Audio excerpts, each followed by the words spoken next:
He said, average? Fucking average? Average is the bottom of the top of the bottom, the cream of the crap.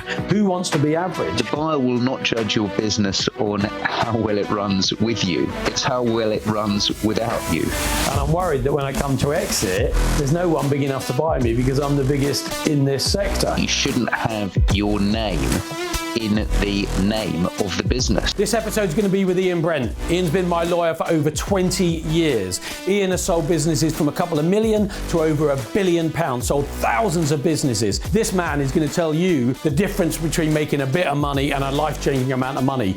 Don't miss this session. People do business with people they like, know and trust, and Ian's a great example. That I first knew Ian when he helped us buy a business probably 20 years ago when he was at Berwin, later Paisner. He's been at Halliwell's, Davies Arnold Cooper, now he's corporate lawyer at Fladgate and has been there for many years, and during that time has helped me buy and sell businesses and people I've recommended as well. One of the other interesting things, which was an attraction to me, Ian, when we first met, was that you weren't just a lawyer, you also got Cambridge's first blue for martial arts. And am I right in saying you're 5th Dan black belt in karate? You are right. Yes, I am. And actually, that was important to me because often we don't just want someone for the skill set they have. We want a whole person. And what was interesting to me was you take that warrior into legal arguments or legal debates or buying or selling a business. And interestingly, when I looked at your profile and I thought, is there anything I didn't know on there? And you put in there, I focus on battles worth winning rather than point scoring and happy to use my experience of over 300 deals and so on. And the fact that you think of it as a battle sometimes, is that fair to say how you approach most support that you give businesses when you're buying or selling for them? Well, I think over the years, things have become more collaborative. I think back in sort of when I started, it was much more contentious. I think sort of everybody sitting around the table for days on end tended to end up in a very frosty atmosphere. Sort of they were the lawyers that were showing me the way were people who had been involved in, you know, the sort of notorious hostile takeover era, where, you know, it could come from America and people were just very acrimonious and antagonistic, hostile. That's it. It's less so these days. I think people tend to realize that you actually end up in the same place, but there are nicer ways of doing it and more collaborative ways. And I don't really see it as a battle. I fight hard for my clients. The point I'm making there is that what I will focus on, I'll identify with the clients what points they want to win and only worry about them. Everything's going to be a negotiation at the end of the day. No, and I remember in the first business you helped us buy, and then several years later, probably 8 years later, you helped us sell it for a much greater number, which was pleasing for you and pleasing for us, I think. But I remember when we bought it at 4 times EBITDA or thereabouts. But when we sold at a much greater multiple. And that was one of the things that I learned from you that I would like to share with any listeners or viewers, because one of the things I do a lot in mentoring is that people have got average businesses. And, you know, in my head comes the saying that, you know, I remember an old boss, John Irish, when I was at Spa, and one of the guys said, well, we're achieving better than average. And he just blew up and he said, average? Fucking average? Average is the bottom of the top of the bottom, the cream of the crap. Who wants to be average? But you helped us see that 4 times EBITDA was an average business, if you like, or an average sale multiple or thereabouts. But what I want to get into and help people learn, and I try and focus on as I'm mentoring them, is how can you take a business that might be only average or might be only worth 4 times its profit and take it to a business that might be worth 10 or 20 or higher? What are the elements that in your mind are most important in the high multiples that don't exist in the low multiple sales? Well, I think the first thing is that the multiple only becomes relevant at the point of sale. And like with anything in life, if you don't plan for that sale, then you're not going to achieve the high multiple. So quite a few years ahead of the sale, you've got to start working on what is going to increase that multiple. So the the most important element that you can change, and I'll come back on to things that move multiples that are more difficult to change, but the most important thing is to have a strong management team. Really, there are two universes of buyers. One is a trade buyer, so somebody in your own business who's going to use you as a strategic addition to their own business, or a private equity buyer, i.e. a financial buyer who's interested in you, not because they're already necessarily into that trade, but because they think that there is a good growing business to buy. Now, if you rule with a private equity buyer, the first thing they need is to have a good management team, and it's the management team they are backing. If you don't have a good management team, you've ruled out one half of the universe of buyers. You're limited to trade buyers. And if you don't have competition, then that absolutely is going to, if you don't have competition, it's going to drive down the price. And if you do have competition, that's going to drive up the multiple. Yeah. So the most important thing is to have a good management team. No, and I know you've told us that in many areas, or many of the businesses you've helped us with, and it brings into my mind as well the saying of winning teams only have the best players. And sometimes, yet, when we see businesses that sell in that average multiple or low multiples, is as you were saying about strong management team, great management team. Does family affect that somewhat, do you think? Do you think people tend to compromise because the management team is different family members? So is that something whereby you could build it as a family, but as you get to a point of either selling or being funded by private equity, you need to change that to get a better value or multiple? Well, it could change it in a negative way, I would say. You know, perhaps if there's been a family business, people maybe sort of just think about there being a natural family succession plan as opposed to a planned succession plan. And it may be that you get to a stage where the next generation is not good enough to run the business, or does not want to run the business. And if that happens, then you've got to, like with everything, you've got to plan ahead, and it's no good being sentimental there, because otherwise generations of history is going to draw up, and you've got to put in a non-family member who's going to carry on that business. So we got, in terms of growing multiple from average to exceptional, if you like, or on that journey, we've got strong management team, good succession plan.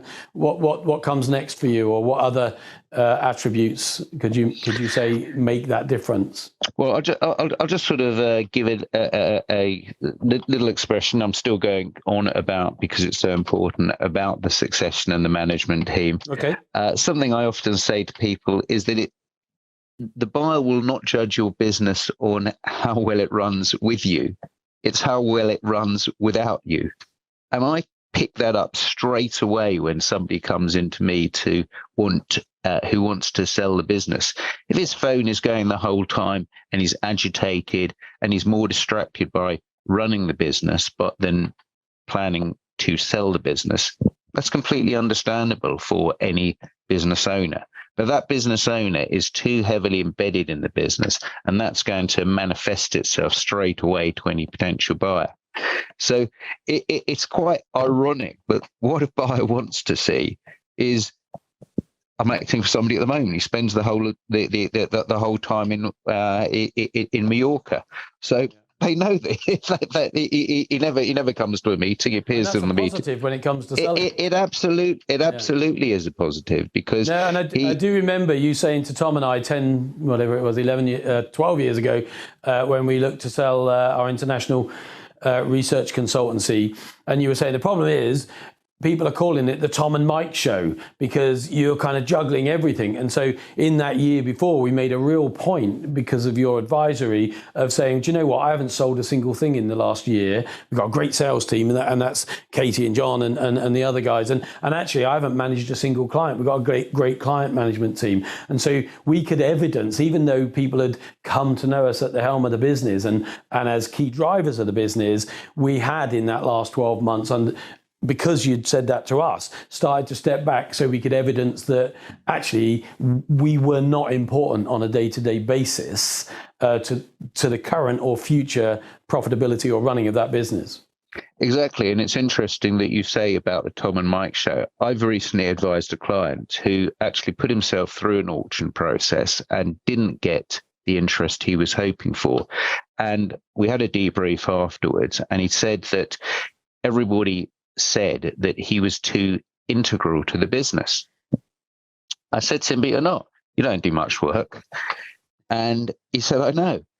And I said, I've told you for ages that you shouldn't have your name in the name of the business. And it's quite weird. Now, of course, you can give me 1,000 examples of businesses that have sold, notwithstanding, I don't know if, I'm sure that whatever, Marks and Spencer, I guess the original people were called Mr. Marks and Mr. Spencer. So of course there are many businesses that have been successful, but it's a little trick that And again, you can't change your name. It's all about planning. You can't change your name 2 minutes before the sale or a year before the sale. You've got to make sure that if you're going to change the name, so let's just say it was, if the business was called, Greene Enterprises Limited. Now, if you changed it over the year to whatever GEL, okay. Now, if you changed it and then that became how your customers associated the business and the name, then that would be fine. But you couldn't be in the midst of doing that. So. That's a powerful point, because often, certainly when small business start up, it is their name, isn't it? And that's what they go to. I mean, luckily, because we bought that business, it didn't have our names in it anyway. But I can see why people would. And so obviously we're having to start, if we're going towards an exit, is there an optimal, it should be part of a 3-year strategy towards exit, or is it like you need a minimum of 1 year? What guidance would you give around that? And the reason I say is because I am working with a lot of businesses every month where they are working towards an exit. And I say, my thinking is that you probably need at least 12 months. And that's part of why I asked you if we could have this call. But also, it's interesting, you said it changes towards an exit, or when you're thinking of exiting. Increasingly, I suppose as I get older, I've been thinking, yes, but if you build a business or structure a business that has got all of the core elements that would optimize your multiple at exit, sometimes exit is necessary unplanned. Like, God forbid, I'm driving along, I have an accident, I die tomorrow. Sometimes businesses are so dependent on one or two individuals that the rest of the family can't come in to run it. They don't know anything about it, maybe. And unless you've got a big insurance in place that can bring in interims, sometimes you can have a £20 million business that becomes worth 2 million in a year or two because it didn't have a good succession plan. It didn't run without the leader, and or other people weren't party to the strategy that would keep it solid and growing. So, I warbled on a bit there, but really, I guess the question is, how far out would you start, and to what degree is it a benefit to structure it as if you were going to exit it in 12 months? Or is it so fundamentally different that you would only put some of these things in place in the event that you intended to sell? No doubt about it, 3 years ahead, because the process itself takes 12 months. So if somebody came into me today and said, I'd like to sell my business, what do I do? How long will it take? I'd say you can expect to get the check. If you run a successful process, you can expect to get a check in 12 months' time. There's a lengthy process. The process has tended to get longer over the years as people sort of dig deeper into due diligence and are perhaps more cautious about parting with their money. So if you leave it to 12 months to start and think, okay, actually, I'd like to retire in 12 months. Well, you're not going to have been able to make those changes that are going to be able to change the multiple. You're not going to have, if I say to the person then, how reliant is it on you? And they say very reliant. And I say, well, you need a good management team. And he goes, oh, okay, well, I better sort of get the people up and running. that's way too late. You need to, that person already needs to have taken the back seat. So just to make clear, sort of two halves of the same coin, two sides of the same coin, is one, having the good management team, and also not being reliant on the owner. Because a business the owner can still be very involved, and there can be a good management team, but it is actually better for the owner not to be involved, and not to. So, for example, you don't want the owner to be holding the key client relationships. So you may think, oh, great, yeah, I have got a good management team, but actually, what would it be like if the owner wasn't there anymore? Is he the person who's just whining and dining the clients, and who is the figurehead of the business? So, I'll give you another example that a client came to me many years ago. His name, as in many businesses, his name was part of the name of the business, and he was just associated with the business. All his clients associated with the business, and I said to him, he was at that time he was the he held himself out as the managing director. I said, look, optically, people can't see that. And by the time he came to put out the information memorandum, which is the sort of the details of the business that you send out to clients, he had taken my advice. Not everybody does, but he did. And he put himself out in the team list. He was number 5 on the team list, i.e., showing it's not all about me. He had changed himself to calling himself founder and non-executive chairman, and that's a very good line to show that it's got some history. The person is still there in the background, but he's now founder and non-executive chairman. And backers will want to know that there's an experienced finance person, and then it's quite a good thing to have 2 or 3 people to back. And to contextualize this, Ian, what I know it's how long's a piece of string to some degree, but do you have a range or an idea or an average that you would say, if you had a strong management team and a good succession plan and weren't dependent on an individual, it could add 2 multiple or it could add 4 multiple? What sort of value do you think that could make the difference of between a business where it is and isn't?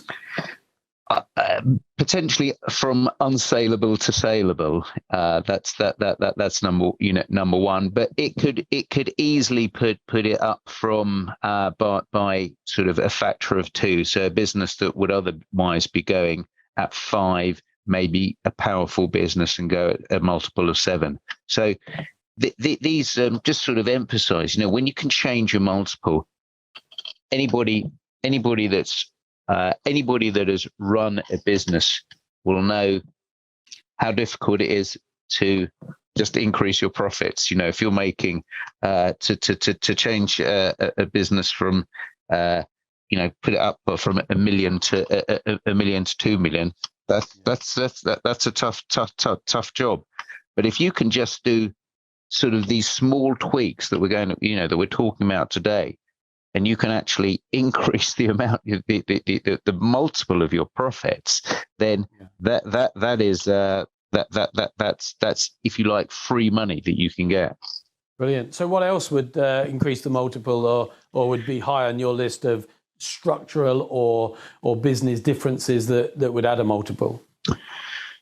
Well, one thing is timing is important, and you want to make sure that any buyer wants to make sure that he can take the business forward and that you haven't got the best years out of it. So people say to me, when should I sell?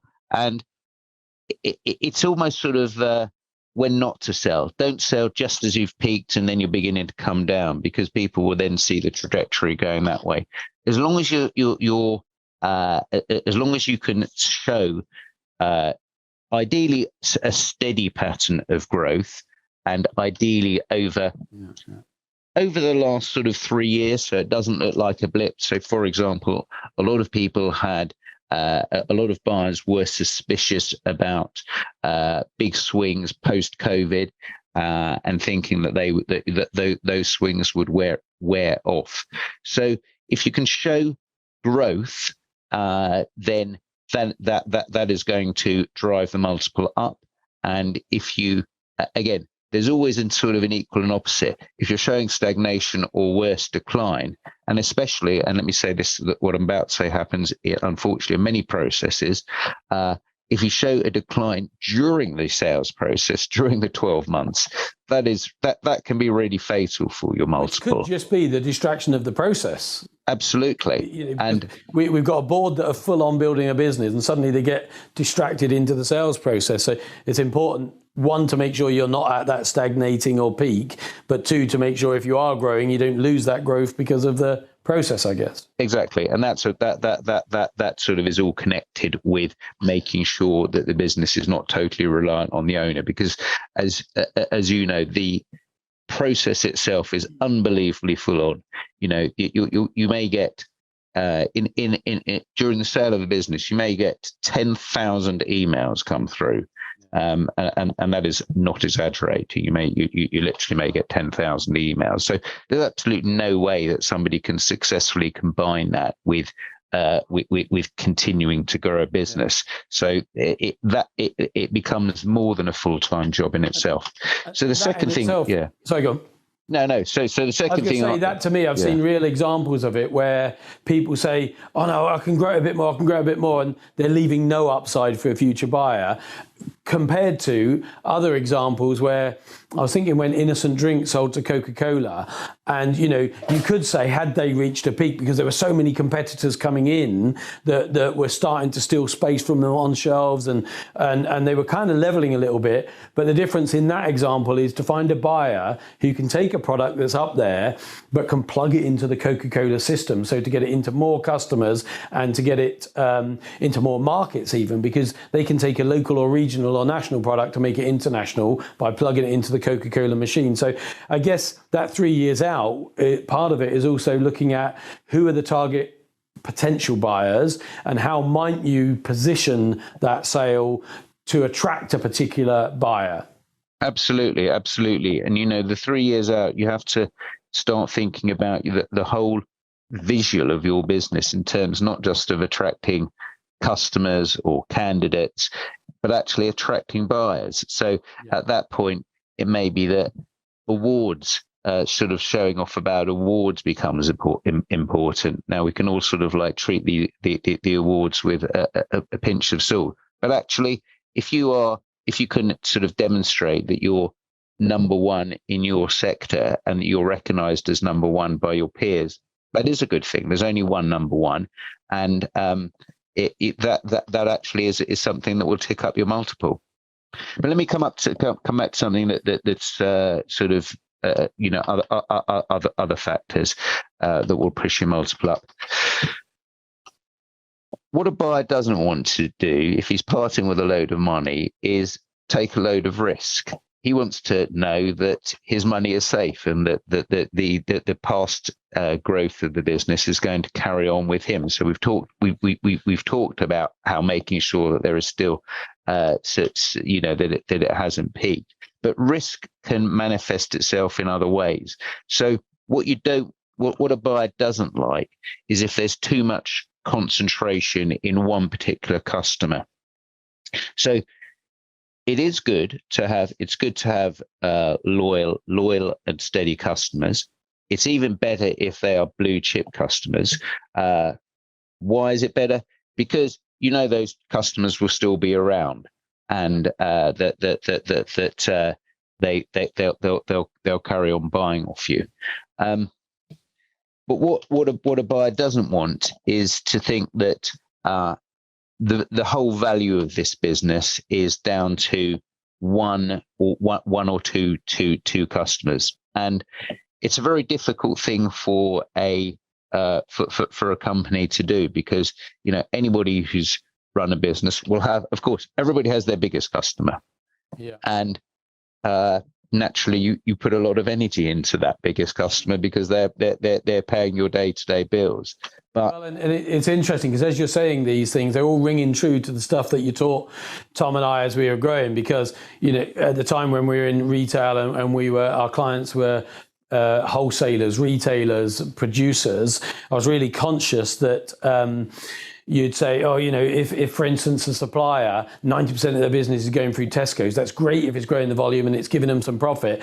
But actually, a buyer would know that Tesco's could go to a different supplier very quickly and the whole business is shot. Whereas if you had 100 different customers, you could lose 10 of them and still be trading well. And equally, you said the same about not just having one product or one service that you were dependent on, because that same risk, but getting it so that you had several products, maybe in several markets or several sectors. So if there was any kind of mini recession in a sector even, that you still had good solid income and security and less risk in a different area.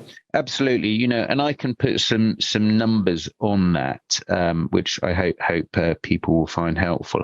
I think if you have clients or suppliers, but sort of we can come back to the suppliers in a minute. But if you have customers that represent more than 5% of your income, then buyers will want to drill down and check how secure that relationship is, how long it's been going for, what the notice period is, what are the other factors, the relationships, etc., that it relies on. So if it's more than 5%, buyers will take an interest. If it's less than 5%, the corollary is they will be reasonably relaxed on it. If it's more than 10%, then it starts to make a buyer nervous. So you can probably, you may be able to get away with sort of having one customer who represents more than 10%.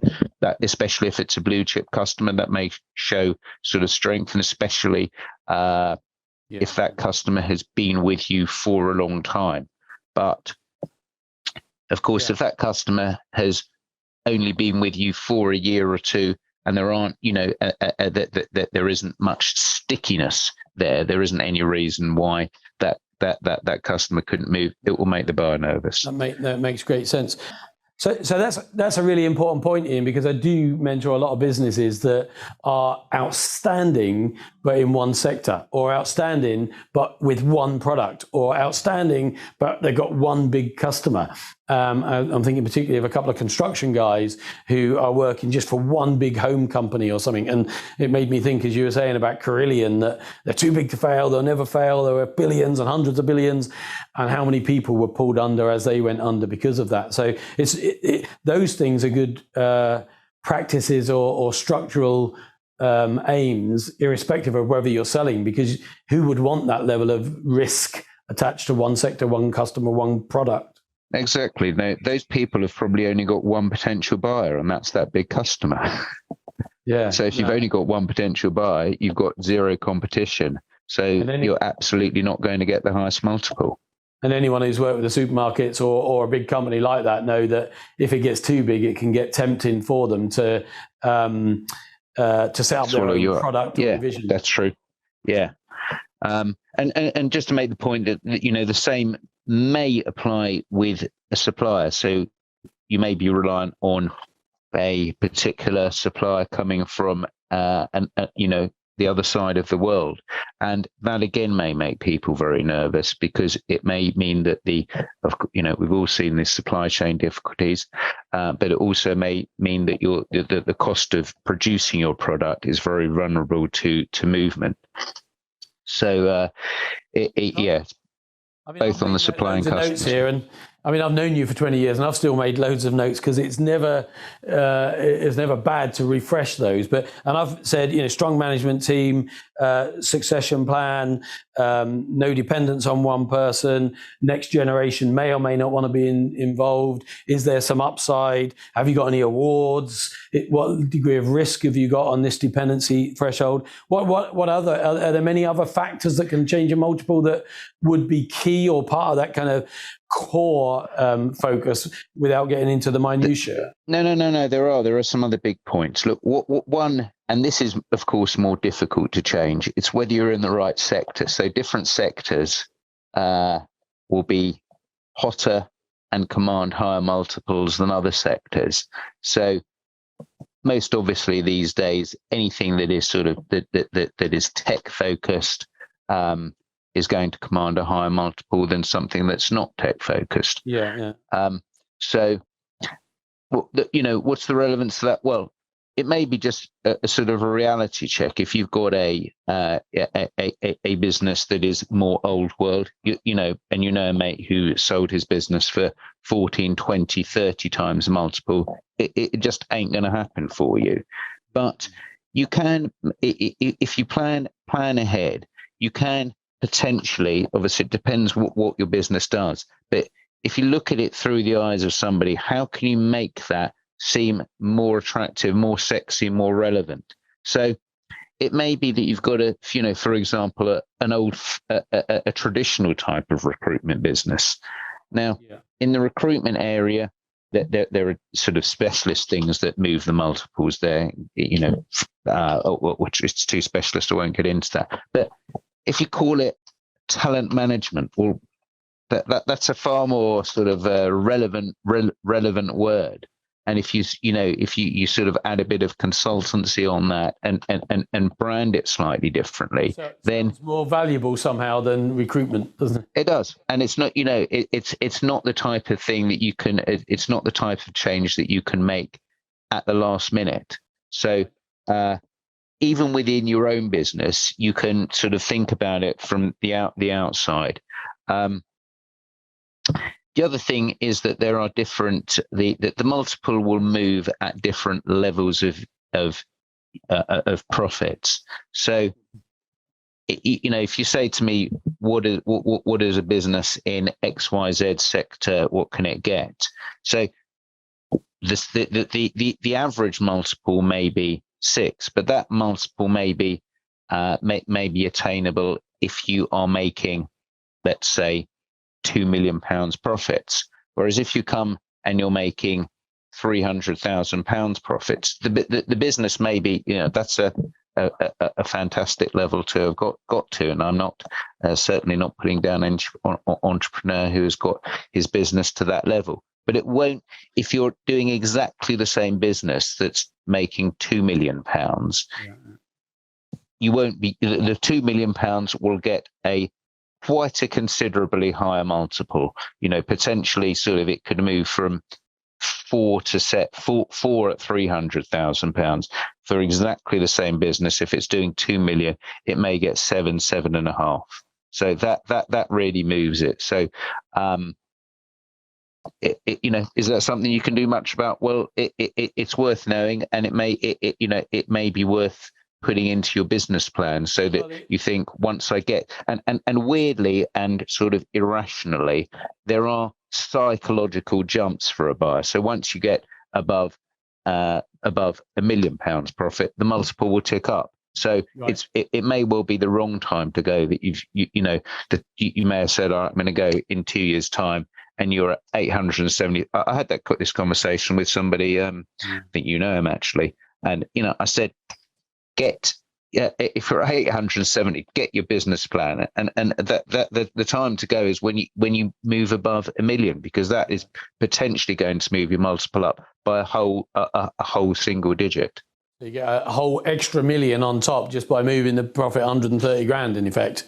Plus, by moving it £1 potentially. I mean, literally, it's bizarre. So it's worth worth fixing that firmly in your goal. Well, and that's really relevant to a lot of the companies I mentor, are probably between 100 grand and a couple of million. And, they'll say something like, it's 500,000, or, oh, we're thinking of selling, or we want to sell this because we're seduced to go into this other area of business.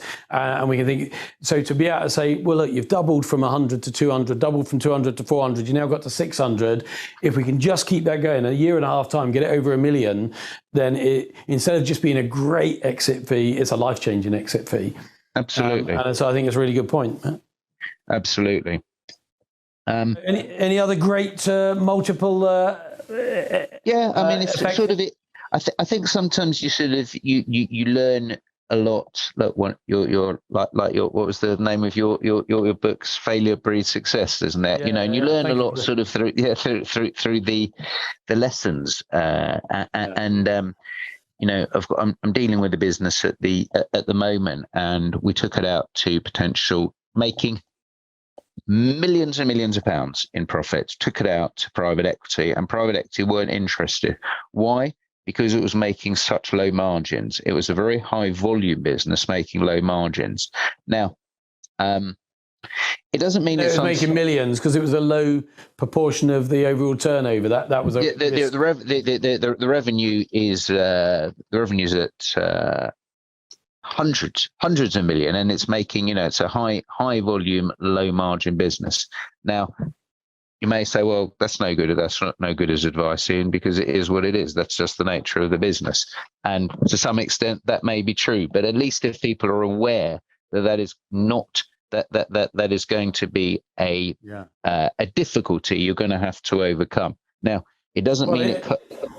It doesn't. I was going to say, interestingly, you could have an opportunity within your business to transform that, because it made me think of another business I know where they're exactly that, hundreds of millions, low single digit margin, but they do have growing parts of the business that are on the periphery of their product or offering that are much higher margin. And you could almost say, if we look forward 2 years and you could grow these areas, which will bring your melded margin up, that could transform the multiple that we could achieve for you.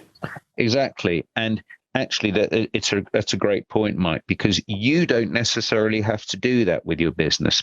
You can show, if you've got those areas in your business that are growing and that are the high margin parts, then actually that is something that would be attractive to a buyer, because he can see then there's the potential there. So it doesn't mean, I don't want to think people to think, there are, I wish I had created a business that was as successful as this particular business that I was referring to, and we will be able to sell it. We'll be able to sell it, but it will need it's going to need debt finance. So sort of banks probably won't be that worried about financing that type of business, but it probably isn't sort of sexy and attractive to a private equity type of buyer. Yeah, and one of the things that made me think when you're talking about some of those businesses, I was talking to a guy just last week who was saying, the problem is I'm growing this business to such a level that I am like a huge player in this sector that doesn't have many big players. And I'm worried that when I come to exit, there's no one big enough to buy me because I'm the biggest in this sector. And I said, well, that's because you're looking to an exit or a potential taking some cash off the table only through the eyes of someone buying you. There's nothing to say you couldn't list and take some money out and scale your business by the benefit of AIM or one of the other. Absolutely. That is just not a problem, and in fact is the opposite to a problem. Being the biggest in your sector is a good thing. If it can be as simplistic as that, because like I said before, there's only one number one player. People will pay a premium for the number one player, and that is thinking that it's yes, there may be no other trade player to take you out, but is he the biggest in the world? He's likely to be the most attractive to an overseas trade buyer, and certainly he could well be attractive to either private equity, or it could be a sale to management backed by debt finance. So there's lots of different ways of selling it, and that just isn't an issue at all. And I guess when someone comes to you, that almost like saying we want to sell, the first question is, well, is sale the right way to get what you want to achieve? And looking at all those different ways of obtaining what they want, what they're really saying is, we want to take some money off the table, we want some additional security, I want to take a bit of a back step or whatever. And I guess it's that they see exit as almost a singular strategy rather than what are the different ways I can achieve my goal. Yeah, absolutely. Depends what stage you are in your life. It depends what you want to get out of it, and it depends where the business is in its growth. Most businesses in the UK will go for a multiple of less than 10. It could be way less than 10. And it's quite difficult. I don't think people, and again, I just want to be realistic for people. Yeah. But these are huge money differences. So if you're making 2 million profits and you can move it from 7 to 10, well, That's £6 million of free money. Well, and interestingly enough, what I've found where we've worked with people and implemented some of these things, good succession plan, not dependence, lowered the risk, all of these things that you've talked about, what we have seen is what you're talking about is the uplift you get even if you kept the profit the same. The reality is, as you put in these elements that make a good exit strategy, you tend to grow the business as well because they're sensible and right things to do anyway, because you're broadening your customer base, you're reducing your dependence on a particular customer, you're bringing in stronger team around you, or to allow you to take, I guess, a different perspective on it. So my guess is if you're working over 3 years, it sounds like it is possible to considerably increase the multiple, but also to considerably increase the profitability that multiple is going to be applied to. Of course, that's exactly right. All of these things, I'm not going to tell anybody anything that's a bad business discipline anyway. That you're not going to. I think, in fact, that's a good point, and I'm sure you would echo this, Mike. Yeah. At the root of it, you've got to do what's right for the business, because in fact, if you're completely blinkered about about a sale, then that is not going to work. But I think these things have got to work in tandem. You've got to have a focus, you've got to have a goal, and it's got to be good for the business. Thanks for that. I mean, that's incredibly useful for any business to say you're so focused on your profit, but if you can change some of these things in the event of an exit or working towards an exit, we can transform the sale price that you can achieve. One other thing I wanted to touch on, and it was spurred in my head when you talked about being the biggest in the sector, is something worth a value or adds a multiple or a value. I remember Mike Cotman when Tom and I met him, and he said in the particular sector research, there was lots and lots of small players and not many big players. And so he was talking about a whole strategy where you in effect worked with 5 or 6 or 10 other players and rolled them into one.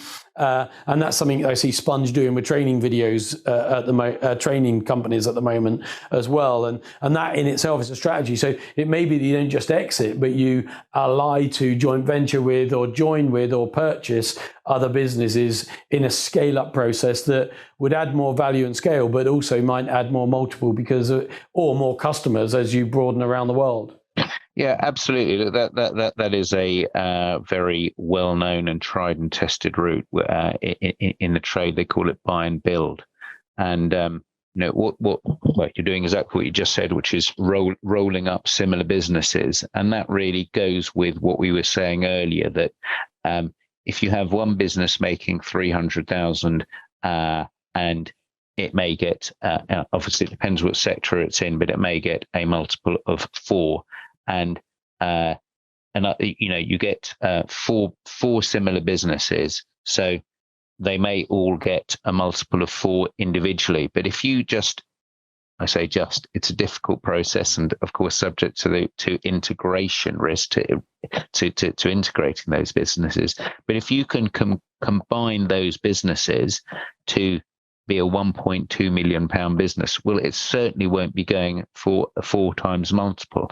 That is probably then going for a sort of a 6 times multiple. Wow. So aggregating them, you haven't actually sort of created anything other than bring something together, potentially bring it under one brand, potentially sort of have it's sort of a more powerful brand name, but that is a common way of increasing your multiple. That's outstanding. So just before we wrap up, Ian, 2 quick fire questions. What's the biggest value you've sold a business for? Biggest value is over £1 billion. Okay, and that's fantastic. What's the highest multiple that you've been able to achieve in any sector? The highest multiple is above 30. So that is. Let's be realistic. The profits were very small, but it was an extremely attractive bit of tech that could command that type of multiple. Thanks, Ian. That was fantastic, and I I know you've helped me massively in lots of businesses that we bought, lots of businesses that we sold. I know that friends I've put to you have been wowed by the difference you made. And as I said earlier, a 5th Dan black belt, there's not many in the UK. And the fact that you take that warrior attitude into buying and selling businesses, I know they'll always want you in my corner.